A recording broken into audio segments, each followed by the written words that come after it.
दोस्तों, आज की हमारी कहानी है बीवी हो तो ऐसी। सुमन के पति रमन प्राइवेट कंपनी में नौकरी करते थे। वह अपने किसी न किसी अफसर को दावत पर बुलाते रहते और उनकी जी तोड़ कोशिश रहती थी कि उन्हें खुश रखें ताकि उनका प्रमोशन हो सके। उसी कड़ी में आज फिर रमन ने अपने अफसर को दावत पर बुलाया था, इसलिए सुबह से ही सुमन तैयारी में लगी थी। आज का दिन रविवार का था तो पति रमन भी घर पर ही थे। बड़ी बारीकी से घर के हर कोने को देख रहे थे क्योंकि अफसर के साथ उनकी अफसर पत्नी भी आ रही थी। विशेष बात यह थी कि वह भी किसी न किसी दूसरे ऑफिस में अफसर थी। बारीकी से घर के कोने को देखते हुए जैसे ही उसकी नज़र स्टोर के कोने में पड़े अस्त व्यस्त सामान पर पड़ी तो उसने जोर से आवाज़ लगाई, सुमन सुमन। किचन से पसीना पोंछते हुए सुमन आई तो बरस पड़े। देखो सुमन, सामान कैसे अस्त व्यस्त पड़ा हुआ है। उन्हें अपना घर दिखाऊंगा तो कितना बुरा लगेगा। ना जाने तुम सारा दिन क्या करती हो। और हाँ, माँ के पलंग के पास उनकी दवाइयाँ और सामान भी बिखरा पड़ा है, उसे भी देख लेना। सुमन ने कहा, किचन का काम कर कर देखती हूँ। वैसे माँ की दवाइयाँ तो उनके पास ही रहेंगी, उन्हें बार बार चाहिए जो होती हैं। रमन ने फिर रोब झाड़ा, लेकिन उन्हें ढंग से तो रखो और माँ को भी बता दो आज अफसर के साथ उनकी बीवी भी आएगी। सुमन रमन की बात सुन वापस किचन में चली गई तो पीछे पीछे रमन भी पहुंच गए और बोले, सुनो, माँ कह रही थी कि तुम दाल की पकौड़ी बहुत अच्छी बनाती हो, तो साथ में जरा वह भी बना देना, वैरायटी हो जाएगी। सुमन सोच रही थी कि वैसे ही रमन जी ने मीनू अच्छा खासा तैयार कर रखा है और अब पकोड़े, लेकिन रमन जी की फरमाइश को दरकिनार नहीं किया जा सकता। उनकी आदत में नहीं था तो जल्दी से दाल भिगो दी। तभी उनकी बेटी सोनू किचन में आई, बोली, वाह मम्मी, आज फिर पापा के अफसर की दावत है। अपनी तो मौज हो गई, आप तरह तरह की वैरायटी बनाओगी। चलो मैं भी थोड़ी हेल्प कर देती हूँ। दोनों तैयारी में लग गई। शाम 6 बजे तक घर और खाना तैयार था। अब अफसर और उनकी बीवी का इंतजार था। रमेश जी सफ़ेद कुर्ता पजामा पहनकर तैयार थे। तभी उनकी नज़र सुमन पर पड़ी। बोले, ढंग की साड़ी पहन लो, काम वाली बाई नजर आ रही हो। सुमन का मन ये बात सुनकर कुंद हो गया क्योंकि सुमन ने अपने मन से साड़ी पहनी थी और वह भी प्रेस की थी, लेकिन चलो दूसरी पहन ली।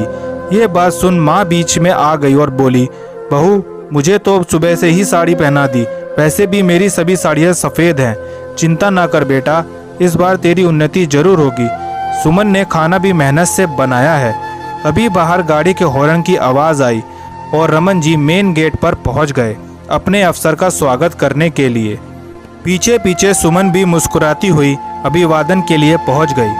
साहब के साथ उनकी पत्नी, जो बहुत ही सादगी भरी अधेड़ महिला थी और सौम्य और सुंदर लग रही थी, उन्हें पहले बैठक में बैठाया गया। हर चीज अच्छे से सजी थी। साहब व उनकी पत्नी को माँ व पूरे परिवार से मिलवाया तो बड़ी खुशी से सुमन से बातें करने लगी। थोड़ी देर में डाइनिंग टेबल पर खाना लगा दिया। जैसे ही खाना शुरू करने लगे, साहब की बीवी बोली, सुमन, तुम भी साथ आ जाओ। संकोच करती हुई सुमन बोली, नहीं मैडम, आप लोग लीजिए, मैं आपको खाना परोसती हूँ।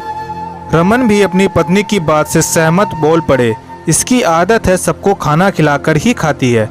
साहब और उनकी पत्नी बड़े चाव से खाना खा रहे थे। हर व्यंजन की तारीफ किए जा रहे थे। मन ही मन रमेश जी को अपना प्रमोशन नजर आ रहा था।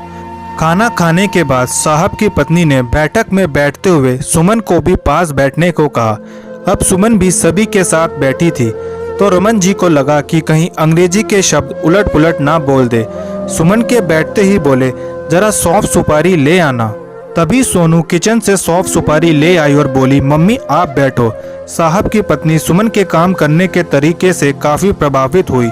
वे तारीफ कर रही थी, सुमन, तुमने खाना बहुत अच्छा बनाया है और दाल की पकौड़ी तो मेरे पति की फेवरेट हैं, लेकिन मुझे नहीं आती। मार्केट से मंगाती हूँ। यह सब काम तुम कैसे मैनेज कर लेती हो? बड़ा मुश्किल होता है। शादी के बाद 2-3 साल तक मेरी कोई जॉब नहीं थी, तब मैंने घर संभाला था। मुझे पता है बड़ी मुश्किल होती है। वास्तव में तुम हाउसवाइफ नहीं, होम मेकर हो। घर भी तुमने कितनी खूबसूरती से सजाया है। हर कोना तुम्हारे घर के प्रति समर्पण को दर्शाता है। तभी रमन जी के अफसर बोल पड़े, अरे भाई रमन, बीवी हो तो ऐसी, अपनी बीवी से ही सीख लो। अपने ऑफिस की टेबल तक मैनेज नहीं कर पाते हो तुम, इन्होंने तो पूरा घर मैनेज कर रखा है। उनकी बात सुन रमन जी क्या कहते, खिसियाई हंसी से हंस पड़े और बोले, सही कहा साहब, बीवी हो तो ऐसी। दूसरे दिन ऑफिस से आते हुए रमन जी मिठाई का डब्बा लेकर घर आए। आज उनके ऑफिस में प्रमोशन हुआ था, साथ में 5,000 का बोनस भी था। खुशी से रमन जी ने भगवान को भोग लगाकर लड्डू हाथ में लिए और सुमन को आवाज लगाई और सुमन कुछ पूछती उससे पहले ही सुमन को लड्डू खिलाकर आज खुशी से बोल पड़े, तुम तो वास्तव में होम मेकर हो। साहब की बीवी सही कहती थी और साहब ने भी सही कहा, बीवी हो तो ऐसी।